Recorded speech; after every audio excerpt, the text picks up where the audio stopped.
आज हम लोग पढ़ेंगे उद्देशिका के बारे में। पॉलिटी पार्ट 2 में सेकंड चैप्टर है उद्देशिका। कल हम लोगों ने पढ़ा था भारत का संवैधानिक विकास। ठीक है, उद्देशिका जो है इसमें पहला क्वेश्चन है हमारा कि भारतीय संविधान की प्रस्तावना में जिन आदर्शों एवं उद्देश्यों की रूपरेखा दी गई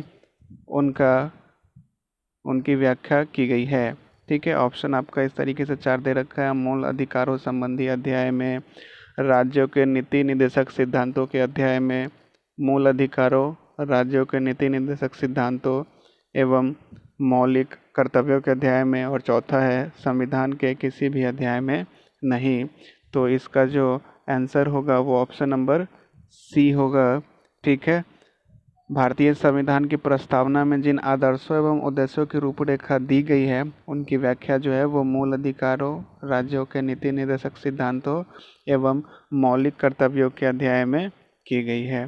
ठीक है, हमारा जो भारतीय संविधान की प्रस्तावना है उसमें संविधान के उद्देश्यों को प्रतिबंधित करती है। ठीक है, लिमिटेशन देता है, क्या है नहीं है इसका।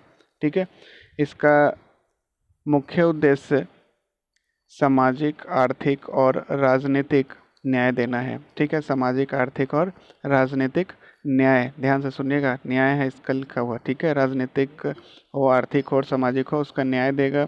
विचार, अभिव्यक्ति, विश्वास, धर्म और उपासना की स्वतंत्रता देता है और साथ में प्रतिष्ठा और अवसर की समानता भी प्रदान करता है। क्लियर है? चलिए दूसरा क्वेश्चन पे आते हैं। दूसरा क्वेश्चन हमारा,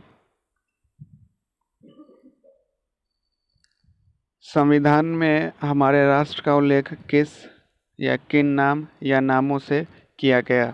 ठीक है, ऑप्शन है भारत तथा इंडिया, केवल भारत, हिंदुस्तान तथा इंडिया, भारत, हिंदुस्तान तथा इंडिया। ठीक है, तो इसका जो सही उत्तर है वो आंसर तो आपका ऑप्शन नंबर ए है। ठीक है, इसमें क्या कहा गया है कि संविधान में हमारे राष्ट्र का उल्लेख 2 नामों भारत तथा इंडिया के रूप में किया जाता है। ये आप देख सकते हैं, अनुच्छेद 1 का क, अनुच्छेद 1 का ए या फिर 1 का 1 लिखा होगा। उसमें क्या लिखा हुआ है कि भारत अर्थात इंडिया राज्यों का संघ होगा। भारत अर्थात इंडिया राज्यों का क्या होगा? संघ होगा। तो संविधान में क्या है? भारत और इंडिया यूज़ है, भारत अर्थात इंडिया लिखा हुआ है। ठीक है, India that is Bharat shall be a union of states. Clear है? चलिए नेक्स्ट क्वेश्चन पे आते हैं। Question number 3। क्वेश्चन नंबर 3 है हमारा, भारतीय संघवाद को सहकारी संघवाद किसने कहा था? भारतीय संघवाद को सहकारी संघवाद किसने कहा था? ठीक है, ऑप्शन है G Austin, K C Wheare, Sir Ivor Jennings, D D Basu. तो इसका जो सही आंसर होगा वो है जी ऑस्टिन। ठीक है, सही आंसर क्या है इसका? जी ऑस्टिन। इन्होंने क्या कहा था? भारतीय संघवाद को सहकारी संघवाद, कोऑपरेटिव फेडरलिज्म। ठीक है, और केसी हियर के बारे में भी कहा गया है। केसी हियर जो थे वो भारतीय संविधान को एक अर्ध परिसंघीय संविधान कहा था। ऑप्शन नंबर बी में जो लिखा हुआ है केसी हियर, इन्होंने क्या कहा था? संविधान को, भारतीय संविधान को अर्ध परिसंघीय, अर्ध परिसंघीय। ठीक है, ये भी आप लिखते जाइएगा सेकंड में, अर्ध परिसंघीय था। क्या था? अर्ध परिसंघीय, ये इन्होंने कहा था केसी हियर ने। और सर जी ऑस्टिन ने क्या कहा था? भारतीय संघवाद को सहकारी संघवाद कहा था। क्लियर है? ऑप्शन आंसर हो जाता है option number A. Question number 4 पे आइएगा। क्वेश्चन नंबर 4 है कि हम भारत के लोग शब्द का प्रयोग संविधान में कहाँ किया गया है? हम भारत के लोग, we the people of India शब्द का प्रयोग संविधान में कहाँ किया गया है? ऑप्शन था आपका राज्य के नीति निर्देशक तत्व, मौलिक अधिकार, नागरिकता और संविधान की प्रस्तावना। ठीक है, तो भारतीय संविधान की प्रस्तावना का जो प्रारंभ होता है, उस जो स्टार्टिंग होता है प्रस्तावना का, वहीं पर लिखा हुआ है क्या? हम भारत के लोग। ठीक है, वहीं से स्टार्ट होता है, अर्थात संविधान का जो मूल स्रोत है वो भारत की जनता है, क्योंकि प्रस्तावना वहीं से शुरू होता है, हम भारत के लोग से। ठीक है, तो संविधान का मूल स्रोत क्या होगा? भारत की जनता। ये भी आप याद रखिएगा, आपसे अगर पूछ दिया जाए कि संविधान का मूल स्रोत क्या है तो आप क्या बताइएगा? भारत की जनता। और समस्त शक्तियों का केंद्र बिंदु भी भारत की जनता ही है, और वह किसी बाह्य सत्ता के अधीन नहीं है। जनता जो होती है वो किसी बाह्य सत्ता के अधीन नहीं होती है। इसका मतलब शक्तियों का केंद्र पूछा जाए, केंद्र बिंदु पूछा जाए तो भारत की जनता, और संविधान का मूल स्रोत तो वो भी भारत की जनता। ठीक है, तो इसका जो आंसर हो जाएगा वो क्या हो जाएगा? ऑप्शन नंबर डी, संविधान की प्रस्तावना में है। क्लियर है? हम भारत के लोग शब्द का प्रयोग संविधान में कहाँ किया गया है? संविधान की प्रस्तावना में किया गया है। क्लियर है? चलिए नेक्स्ट क्वेश्चन पे आते हैं। क्वेश्चन नंबर 5 है, निम्नलिखित शब्दों में से कौन सा शब्द सन 1975 में भारतीय संविधान की प्रस्तावना में सम्मिलित नहीं था? ठीक है, बंधुत्व, संप्रभुता, समानता और अखंडता, ये 4 ऑप्शन है आपके। ठीक है, ऑप्शन नंबर सी में था समानता, तो आप लिख लीजिएगा ऑप्शन नंबर सी जो है वो क्या है? समानता है। ऑप्शन नंबर सी में क्या है? समानता है। क्लियर है? ऑप्शन नंबर सी था समानता, तो पहला ऑप्शन है बंधुत्व, दूसरा संप्रभुता, तीसरा समानता और चौथा अखंडता है। तो इसका जो सही आंसर है वो option number D correct answer होगा, अखंडता। ठीक है, जो संविधान की प्रस्तावना में सम्मिलित नहीं है।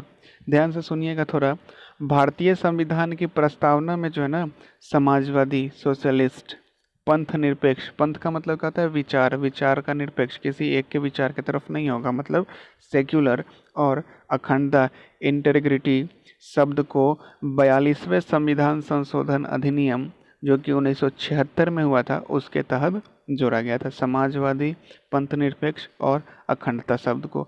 तो आपसे ये पूछा गया कि निम्नलिखित शब्दों में से कौन सा शब्द सन 1975 में भारतीय संविधान की प्रस्तावना में सम्मिलित नहीं था? तो समाजवादी भी आंसर सही होता, पंथ निरपेक्ष भी सही होता और अखंडता भी सही होता। क्योंकि ऑप्शन में सिर्फ अखंडता दिया हुआ है, इसलिए ऑप्शन नंबर आप डी लगाइएगा। आप ये दोनों भी साथ में याद रखिएगा, समाजवादी और पंथ निरपेक्ष भी 1975 तक नहीं था। 1976 के 42वें संविधान संशोधन अधिनियम के तहत इसे क्या किया गया? जोड़ा गया था। क्लियर है? चलिए नेक्स्ट क्वेश्चन पे आते हैं।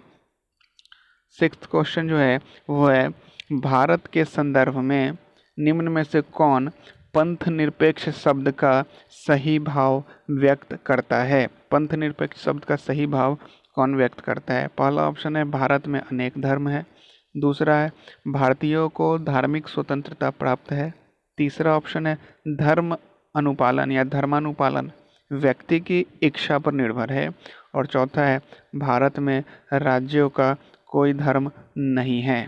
ठीक है, तो पंथ निरपेक्ष का मतलब क्या शो करेगा? कि भारत में राज्यों का कोई धर्म नहीं है। आंसर हो जाएगा आपका ऑप्शन नंबर डी। क्लियर है? क्या आंसर हो जाएगा? ऑप्शन नंबर डी हो जाएगा आंसर। ठीक है, ये जो था 42वें संविधान संशोधन अधिनियम 1976 के द्वारा जोड़ा गया था, पिछले क्वेश्चन में मैंने बताया। ठीक है, पंथ निरपेक्ष राष्ट्र से क्या मतलब है? जो किसी धर्म विशेष को राज्य के धर्म में मान्यता नहीं देता है। पंथ निरपेक्ष का मतलब क्या हुआ कि किसी धर्म को, किसी स्पेशल धर्म को राज्य के धर्म के रूप में मान्यता नहीं देता है, बल्कि वह सभी धर्मों को तटस्थ भाव से समान संरक्षण प्रदान करता है। ठीक है, पंथ निरपेक्ष राज्य में धर्म व्यक्तिगत विषय को माना जा सकता है, पर्सनल आपका हो सकता है। ठीक है, लेकिन किसी राज्य का नहीं होगा। क्लियर है? चलिए नेक्स्ट क्वेश्चन में आइए। अगला क्वेश्चन है, निम्नलिखित देशों में से कौन सा एक भारत के संविधान की उद्देशिका में सम्मिलित नहीं है? ध्यान से देखिएगा, थोड़ा अच्छे लेवल का क्वेश्चन है। निम्नलिखित देशों में से कौन सा एक भारत के संविधान की उद्देशिका में सम्मिलित नहीं है? विचार की स्वतंत्रता, आर्थिक स्वतंत्रता, अभिव्यक्ति की स्वतंत्रता और विश्वास की स्वतंत्रता। तो इसका जो करेक्ट आंसर है वो हो जाएगा ऑप्शन नंबर बी। क्यों हो जाएगा? क्योंकि जो हम लोग प्रस्तावना पढ़ते हैं उसमें क्या लिखा हुआ है, समाजवादी आर्थिक और राजनीतिक न्याय, ठीक है, उसमें स्वतंत्रता नहीं है, न्याय दिया हुआ है, आर्थिक न्याय। यहाँ क्या है, आर्थिक स्वतंत्रता दिया हुआ है, तो ये नहीं हो सकता है। आगे क्या लिखा हो, तो विचार, अभिव्यक्ति, विश्वास, धर्म, उपासना की स्वतंत्रता होगी। मतलब ये सब स्वतंत्रता तो दिया हुआ है ऑप्शन नंबर सी, बी और ए। बी नंबर जो है वहाँ आर्थिक न्याय दिया गया है। क्या होगा, आर्थिक न्याय के बारे में बताया गया था, स्वतंत्रता नहीं थी। क्लियर है? चलिए नेक्स्ट क्वेश्चन पे आइए। क्वेश्चन नंबर 8 है, निम्नलिखित विवादों में से किसमें सर्वोच्च न्यायालय ने प्रस्तावना को भारतीय संविधान की मौलिक संरचना का अंग स्वीकार किया? ठीक है, बेरूबारी विवाद, एके गोपालन विवाद, प्रिवी पर्स विवाद और केशवानंद भारती विवाद था। क्लियर है? तो इसका आंसर क्या हो जाएगा, option number D, Kesavananda Bharati विवाद। ऑप्शन नंबर क्या हो जाएगा, डी हो जाएगा, केशवानंद भारती विवाद। ठीक है, केशवानंद भारती बनाम केरल राज्य का ये आया था 1973 में, सर्वोच्च न्यायालय ने दिया था। इसका मतलब ये जो मौलिक संरचना का बात है वो केशवानंद भारती विवाद से हुआ था। क्लियर है?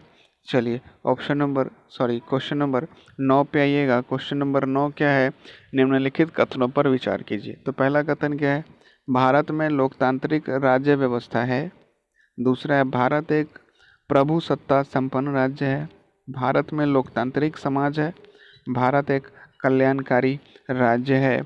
तो एक चीज़ आप सुनिएगा, पहले भी मैंने चर्चा कर रखा है कि भारतीय संविधान की प्रस्तावना में भारत को एक संप्रभुत्व संपन्न समाजवादी पंथनिरपेक्ष लोकतांत्रिक गणराज्य बनाने की परिकल्पना की गई है।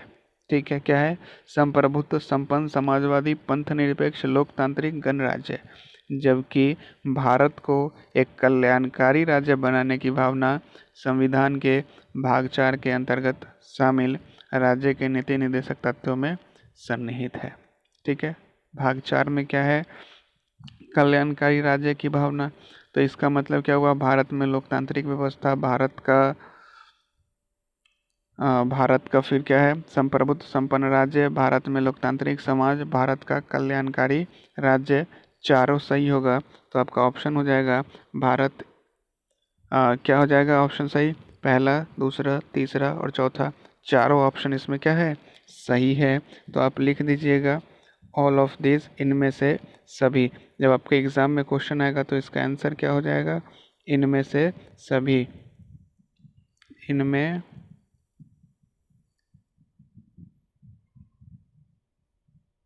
इनमें से सभी। क्लियर है? इनमें से सभी आंसर होगा। ठीक है, चलिए उद्देशिका आपका कंप्लीट हो गया है।